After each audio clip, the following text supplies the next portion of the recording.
O que explica vocês terem virado a maior empresa do mundo em valor de mercado, né? Batido aí os 4 trilhões em valor de mercado de dólares? Porque é o seguinte, o que explica no fim do dia é porque vocês têm como clientes as maiores empresas do mundo, Microsoft, Meta, Google, entre outras. Isso explica? Isso é o resultado da nossa transformação ao longo desses últimos 15 anos, quando foi fundado esse nosso grupo corporativo. Então, essa transformação da NVIDIA vem ocorrendo ao longo de 15 anos. Isso é até bom ressaltar para aquelas empresas que estão entrando, que querem ter resultados imediatos, né? Então, nós saímos de uma empresa que fabricava os chips, que consequentemente várias outras empresas fabricavam as suas GPUs, né? Falando aí ainda do mercado de game.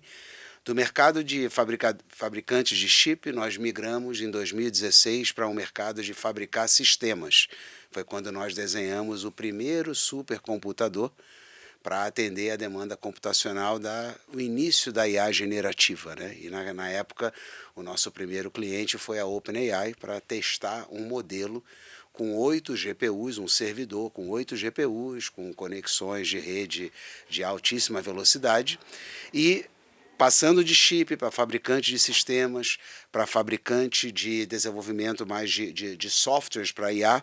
Hoje a gente está nessa posição pelo simples fato de sermos a empresa que está desenvolvendo toda a infraestrutura necessária para que outras empresas possam desenvolver os seus negócios em cima dessa plataforma da NVIDIA. O que isso significa? Não é só a fabricação de chips, de GPUs, sistemas. Nós temos hoje placas de rede, cabos InfiniBand, todo o nosso ecossistema de refrigeração de data center, empresas que estão aí, estão se modernizando para se adequar às demandas computacionais que a gente está gerando. A gente consegue agora desenhar sistemas cada vez mais densos para atender a demanda de limitação de espaço de data center, sistemas cada vez mais eficientes para consumir menos energia, que também já é uma limitação de expansão de data center, ou seja, toda essa evolução e comprovando que nós temos todo esse conhecimento, nos posiciona aí como essa empresa que até então está tendo a oportunidade de servir essas todas as outras grandes empresas.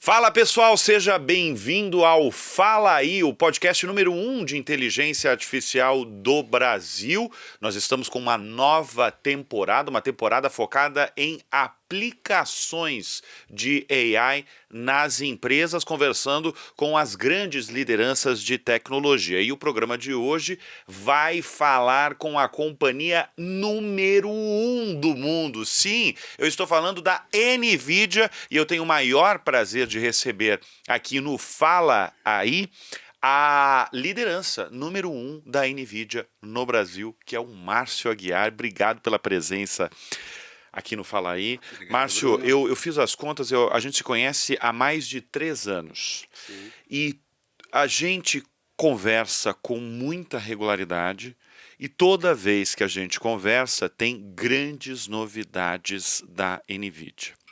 Qual que é o atual momento? Qual é a grande novidade que você pode destacar para a gente da NVIDIA?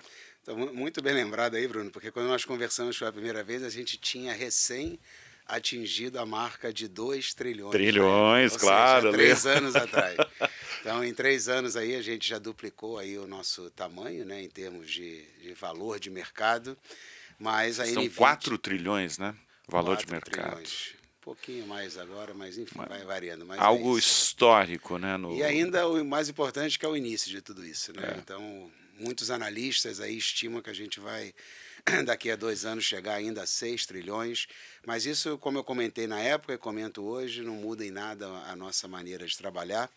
A gente vem focando cada vez mais em acelerar várias demandas de trabalho de várias empresas, várias indústrias. Então, assim, o grande diferencial da NVIDIA sempre foi e vai continuar sendo esse desenvolvimento de plataformas computacionais, né, que é um dos temas aí do episódio de hoje, para ajudar as empresas a acelerarem os seus processos ali de produção, né? Então, hoje a gente tem tido esse êxito de está mais presente nas maiores empresas de softwares do mundo, que estão vendo um potencial enorme em estarem utilizando as nossas plataformas de software para que eles possam trazer mais inovação aos seus clientes finais. Então, o que explica vocês terem virado a maior empresa do mundo em valor de mercado, né?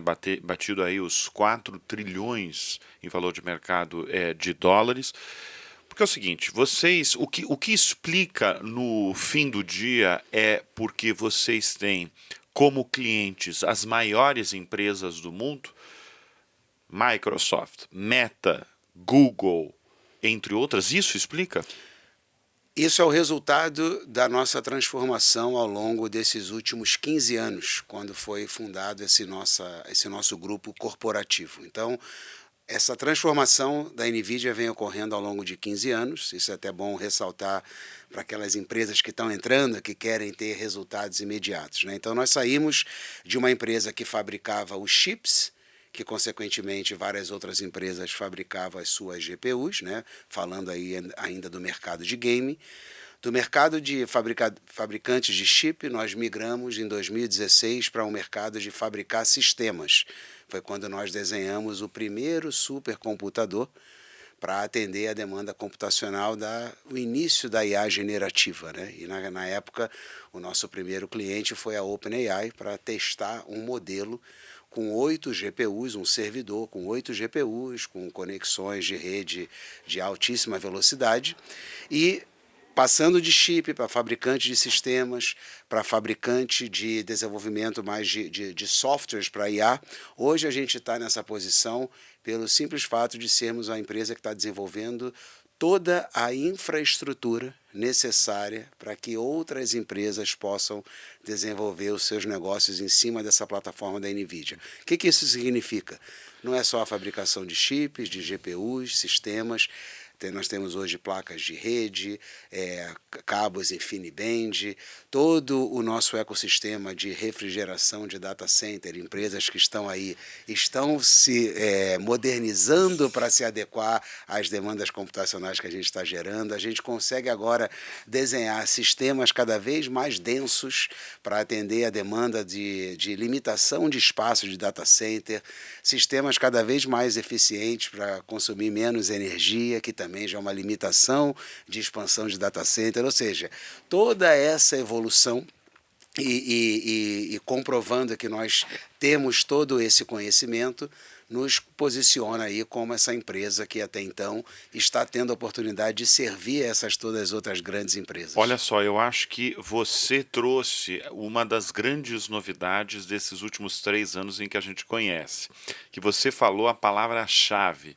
Eu nunca ouvi você, aliás, falando tanto em data centers, porque talvez essa seja uma das grandes novidades do atual momento, que eu acredito que também nos próximos tempos a gente vai falar muito de data centers. Porque, enfim, a NVIDIA começou como fabricante de chips para games. Sim. Aí teve a mudança para o corporativo, que você destacou, né? A sua chegada, inclusive, na NVIDIA, são quantos anos de NVIDIA? 15, 14? 15 anos. 15 anos. Você chegou nessa virada da NVIDIA, né? Quando a NVIDIA virou... dela, que ninguém conhecia. Que ninguém conhecia, exatamente, o corporativo. E aí passou para... Hoje está envolvida com os carros, está diretamente envolvida com os carros autônomos, com os supercomputadores e, sobretudo, com os data centers, né? O centro de dados.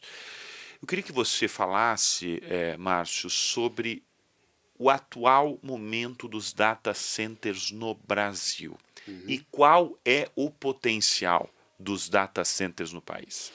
Então, para nós a gente tem uma frase, né? O data center é o novo supercomputador das empresas. Ela vai ter que ter uma área que processe muitos dados, essa área tem que ser muito bem gerenciada, né, para que possa tirar proveito desse investimento que foi feito. A gente estima, assim, não só no Brasil, mas a nível global, todos os data centers que hoje existem vão ter que ser modernizados, porque estão vindo novos conceitos computacionais que exigem muito mais processamento inteligente, que é o quê? Mais poder computacional e menos consumo de energia. Então, não só na questão de hardware, de infraestrutura, mas a gente também tem investido bastante no desenvolvimento de softwares para gerenciar essas cargas de trabalho que estão chegando nos data centers. Então, não tem volta, né? A gente tem Sim. visto a nível global.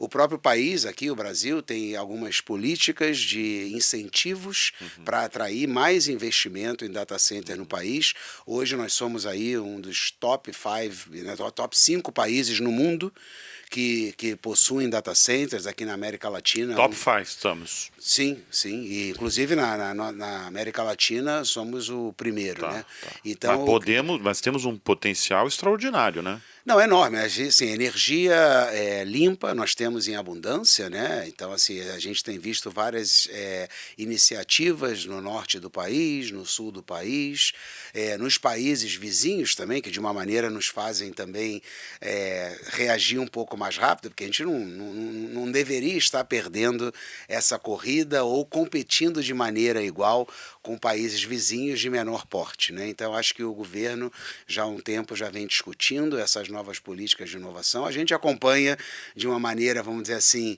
um pouco distante, porque a gente está muito mais focado na questão de continuar acelerando os workloads, mas isso também começa a inserir a NVIDIA nessas discussões, né? Porque as empresas, que têm excelentes empresas no Brasil, começam a falar, vem cá, o que vocês estão lançando? O que vocês estão pensando em lançar? Será que eu tenho energia suficiente para atender a demanda dos meus clientes, né?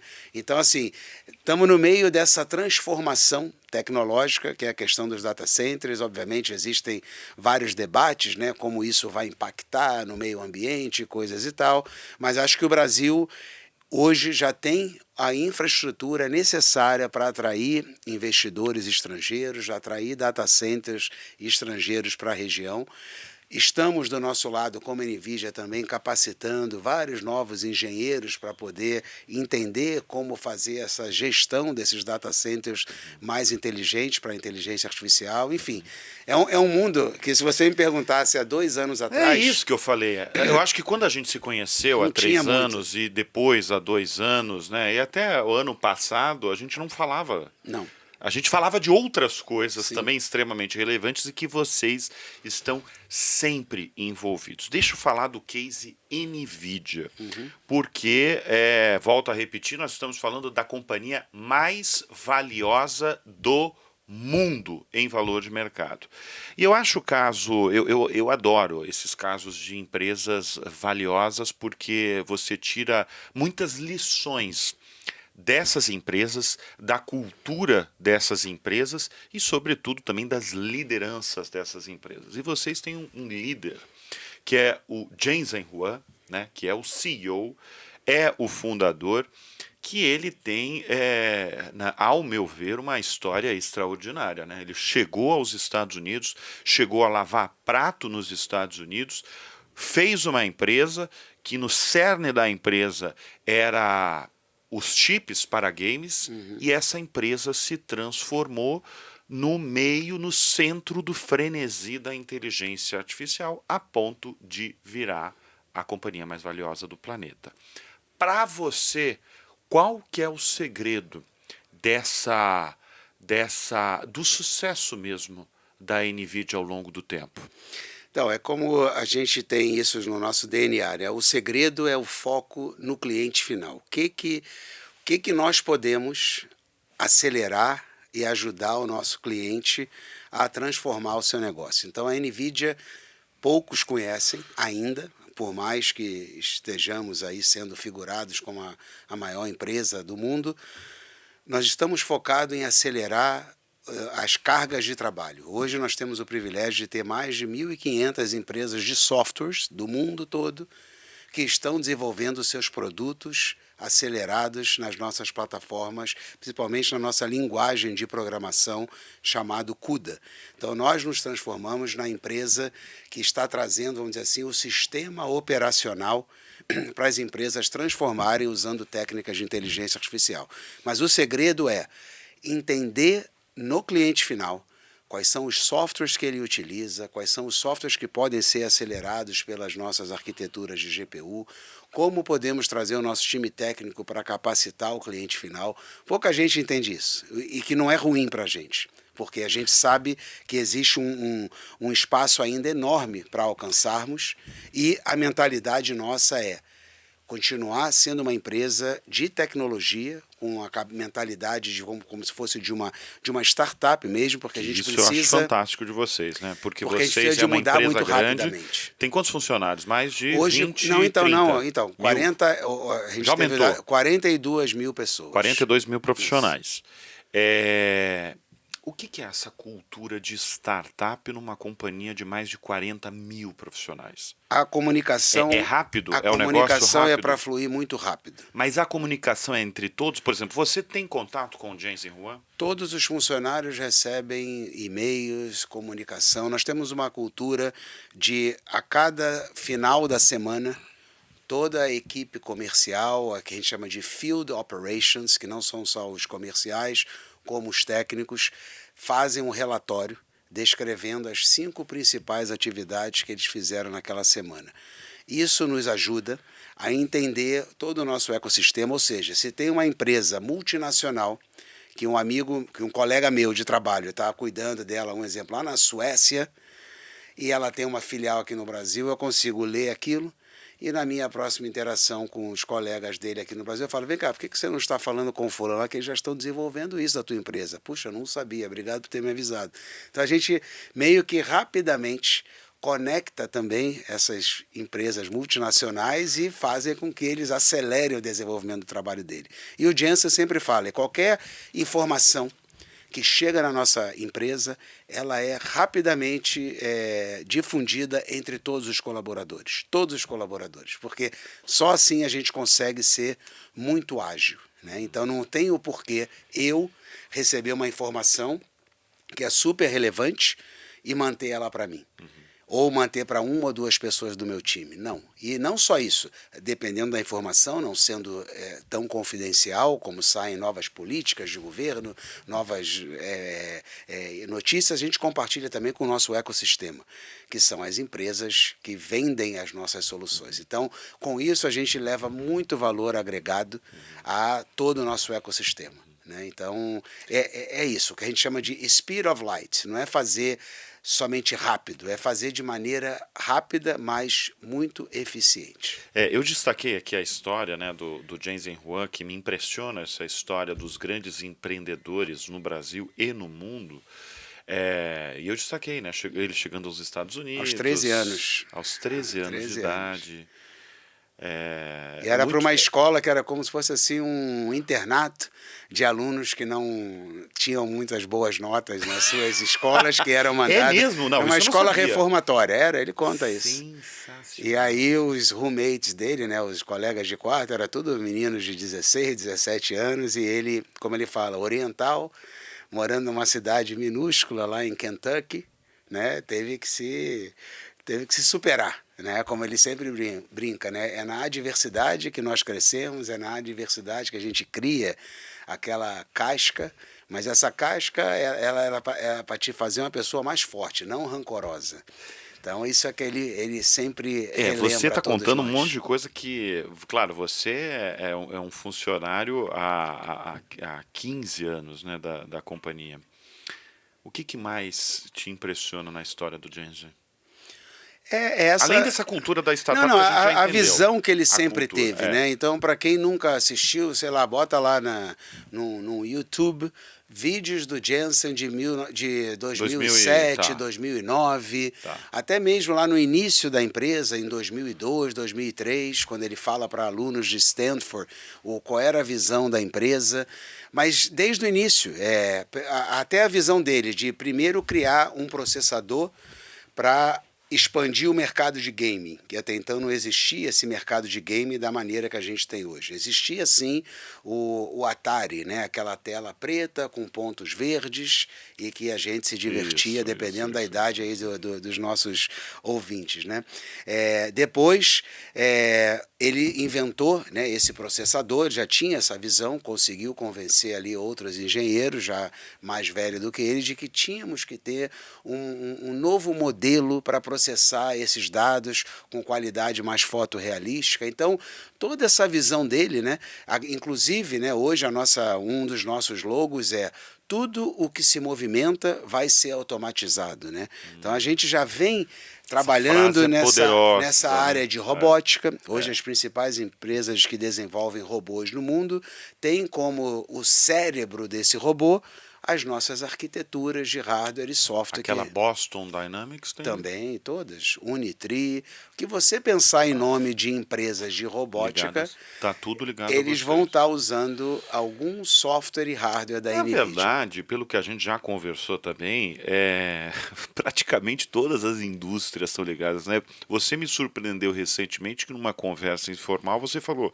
como eu estou ligado à mídia, né, em comunicação e mídia na minha vida inteira, você falou assim, não, a gente tem um braço de mídia e entretenimento impressionante, né? Sim. Por exemplo, como é que vocês entram no ramo de mídia e entretenimento? Perfeito. Todos os principais softwares que você possa imaginar. Esses softwares, por exemplo, que vão medir ali, falando do futebol brasileiro, que vão medir a linha de impedimento, ou que vão acompanhar o jogador e fazer aquelas jogadas tirateimas, vamos dizer assim, eles já querem muito poder computacional. Tá. E muito que provável o desenvolvedor daquele software, por detrás, está usando um hardware da NVIDIA. Tá. Então, assim, a gente acompanha, por exemplo, corridas de automóveis dos Estados Unidos, onde o carro, por exemplo, o NASCAR, está rodando e aparece uma legenda acompanhando aquele carro. Futebol americano, quando eles desenham aquelas linhas imaginárias no campo, para a gente que está vendo na televisão, ali o software demanda poder computacional de um conjunto de hardwares da NVIDIA. Aí você entra na área de filmes, para os grandes estúdios fazerem os seus filmes de uma maneira muito digital e muito eficiente. Imagina o custo. Antigamente, a equipe de produção tinha que sair a campo para ir fazer uma cena externa. O custo disso é muito caro. Hoje em dia, não. Ela vai a campo, ela faz um escaneamento daquela área, ela recria aquele cenário de maneira digital. Dentro do cenário digital, ele coloca o ator numa tela verde e depois ele brinca com aquilo. Então, famoso chroma key. Todos esses softwares demandam muito poder computacional. Então, não só na área de mídia e entretenimento, a gente entra na área de marketing. As grandes agências de marketing no mundo todo, eu diria que 80% das propagandas que a gente assiste hoje são criadas de maneira digital, usando os mesmos conceitos e as mesmas plataformas de gaming, de cenários de game, para produzir aquele cenário para o comercial. Então, assim, é simples. Tudo que requer muito poder computacional, muito cálculo matemático, vai necessitar de um conjunto de uso de GPUs. E o Brasil? Me fala, você que é o número 1, o executivo número 1 do Brasil, como eu apresentei,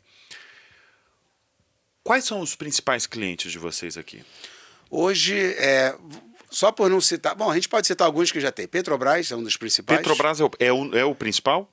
Tem sido o principal. Tem sido o principal porque as aplicações que eles usam, os softwares que eles usam... Vocês falam quantos clientes vocês têm aqui no Brasil? Podemos falar. Eu diria que mais de 100 clientes. Mais de 100 clientes, tá. Vai botar no básico. Então, para ser até mais simples, senão a gente não vai ter tempo aqui. Todos os grandes bancos, todas as principais empresas de mídia e entretenimento usam as nossas plataformas. Os principais hospitais, clínicas, empresas de manufatura.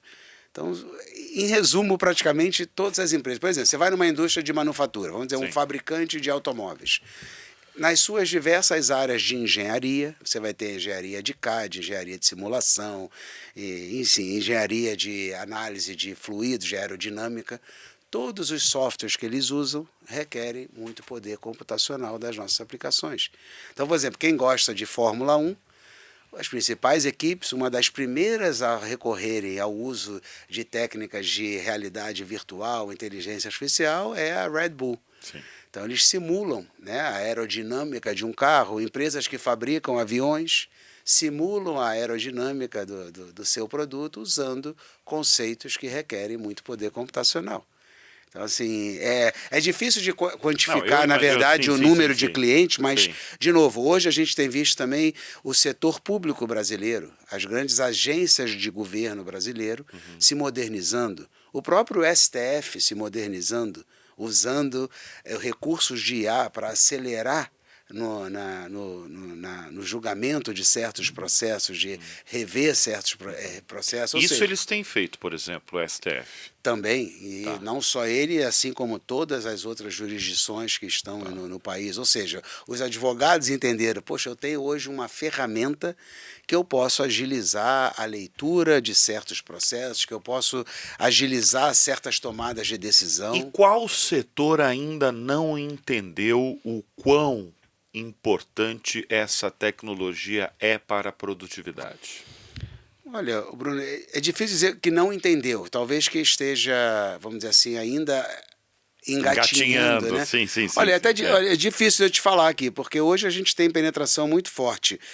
Falando de Brasil, a área de óleo e gás, a gente tem visto o mercado de... avançado? Bastante. A área de... E o mercado que Legal você falar isso. Que está aumentando, tá? Vamos dizer assim. Porque, na verdade, eu sempre vi que o setor financeiro é um setor que está muito avançado, né, em relação ao setor financeiro brasileiro, né? Brasileiro está avançado em relação à tecnologia e até IA, inclusive. Sim. Mas tirando o financeiro, óleo e gás, então. Você tem a área de distribuição de energia, que está começando a se modernizar na questão da melhorar a distribuição de energia, de mensurar o consumo energético, né? De melhorar a previsão de certas perdas de energia que ocasionam aí essas questões de apagões, né? Então esse setor de energia está se modernizando. É difícil dizer que não tem um setor, por exemplo, setor farmacêutico a nível global recorre muito às nossas técnicas de inteligência artificial para descobrir novos medicamentos, mas aí são empresas multinacionais, não quer dizer que o Brasil não esteja fazendo, né? E um dos setores que vem mais se destacando, como eu te comentei, o setor público. Os últimos governos aqui do nosso país têm investido bastante em infraestrutura. Governo federal? Governo federal, agora começa a vir a nível estadual. Nós tivemos o privilégio, né, de assinar um acordo com a cidade do Rio de Janeiro. Isso foi no início de agosto ali. O Rio de Janeiro, né, a cidade do Rio de Janeiro, não o estado, a cidade se tornou a primeira AI City, com o selinho da NVIDIA, né? Um programa que nós temos onde as cidades se comprometem a fazer um investimento em uma infraestrutura e, em contrapartida, a NVIDIA vai trabalhar com seus principais centros de pesquisa, universidades, levando conhecimento para aqueles alunos e startups daquela região. Consequentemente, isso está gerando agora uma onda que outras cidades também estão falando. Mas nesse caso, por exemplo, qual vai ser na prática? O que a cidade do Rio de Janeiro vai passar a fazer? Então, eles estão, primeiro, tudo começa com, sempre em conjunto, muita educação e ter infraestrutura disponível para botar esse conhecimento em prática. Então, eles investiram numa infraestrutura de inteligência artificial que vai ser colocada dentro de uma área de inovação da cidade do Rio de Janeiro, chamado Mara Valley, onde eles pretendem atrair mais e mais empresas, não só... Aí é que está, que a gente quer também ensinar às empresas e aos estados e aos países. Quando se monta uma infraestrutura para aquele local, não é para atender a demanda só da sua empresa ou da sua universidade, é para atrair a demanda de talentos para a sua região. Claro. Então, hoje a gente vive num mundo muito híbrido, sem muitas fronteiras, então a gente está conseguindo ajudar as pessoas a entender. Isso vale também para uma organização, ela quer se modernizar, mas aí a área de negócios quer tomar uma decisão sozinha, a área de tecnologia toma outra decisão, a área de recursos humanos toma outra, de engenharia toma outra decisão. Não. Elas têm que quebrar esses silos e trazerem uma inovação única que vão atender a todos. Então, o que a gente está querendo com o Rio de Janeiro, assim como já começou algumas conversas aqui com o estado de São Paulo, Quem são os seus centros de pesquisa? Quem são as suas universidades? Vamos capacitar esses engenheiros, porque hoje a gente acaba sendo um grande formador e exportador de talento. A gente forma muita gente boa e eles vão embora. Você sabe que eu recebi uma pesquisa sobre o baixo interesse dos jovens, por exemplo, em engenharia.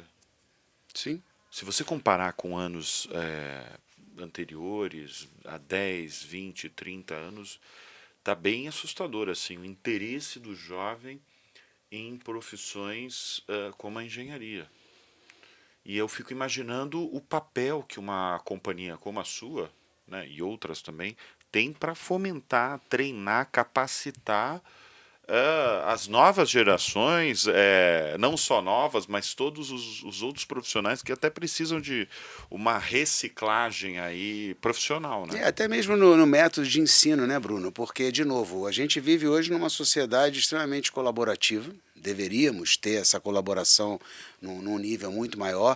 As principais universidades do mundo já provam isso, a troca de conhecimento entre cursos, né? Então, um aluno da ciência da computação trabalha lado a lado com um aluno na área de direito. O de direito vai trazer necessidades para que aquele aluno da computação programe algo novo. Então, o Brasil deveria estar caminhando nessa linha. A gente tem visto, sim, algumas universidades particulares tomando essa iniciativa, algumas federais, ainda poucas, mas poderíamos ter muito mais. Mas aí isso requer, aí já não é muito o nosso dia a dia, uma mudança nesse método de ensino. Márcio, quando você entrou na companhia, né, porque você chegou na virada da companhia, né, quando o Jensen Huang mirou ali o corporativo e foi extremamente bem sucedido nessa virada dele.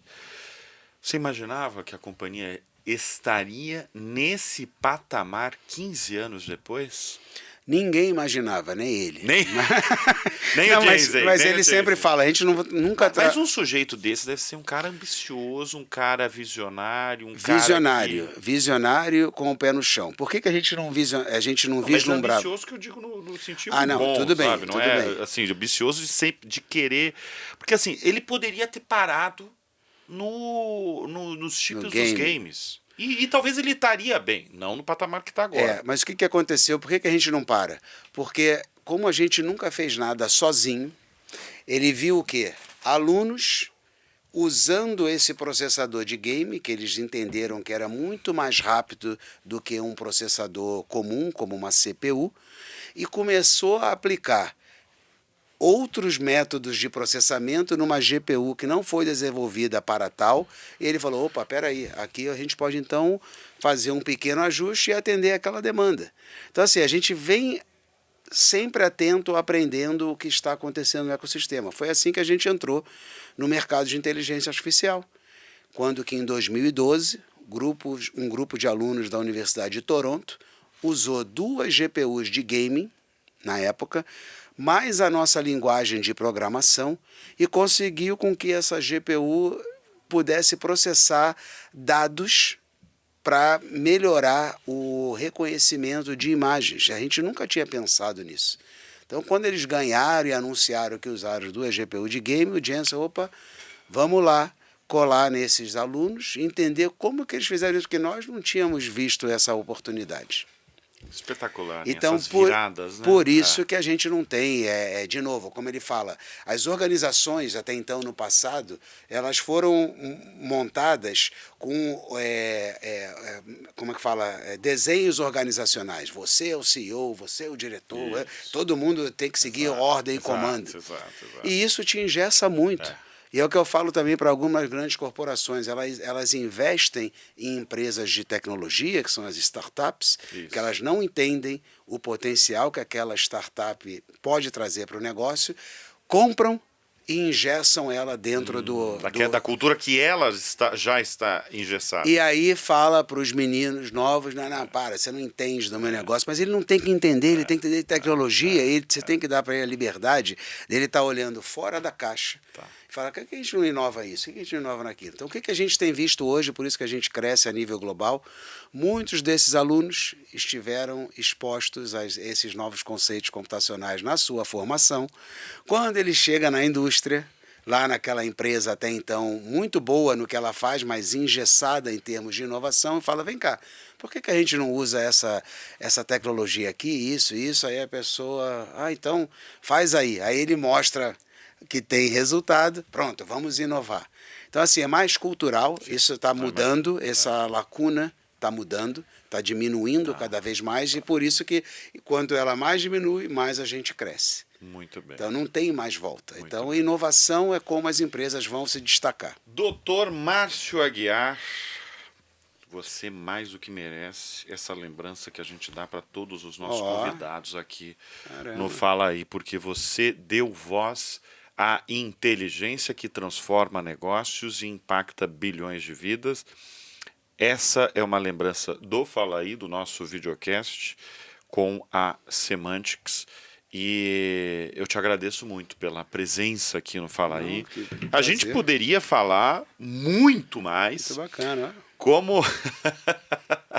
Muito obrigado. Porque, como eu já falei para você, a gente fala com muita frequência diante das câmeras, fora das câmeras, e toda hora tem novidade. Se você voltar daqui a 3, 6 meses, você vai trazer novidades.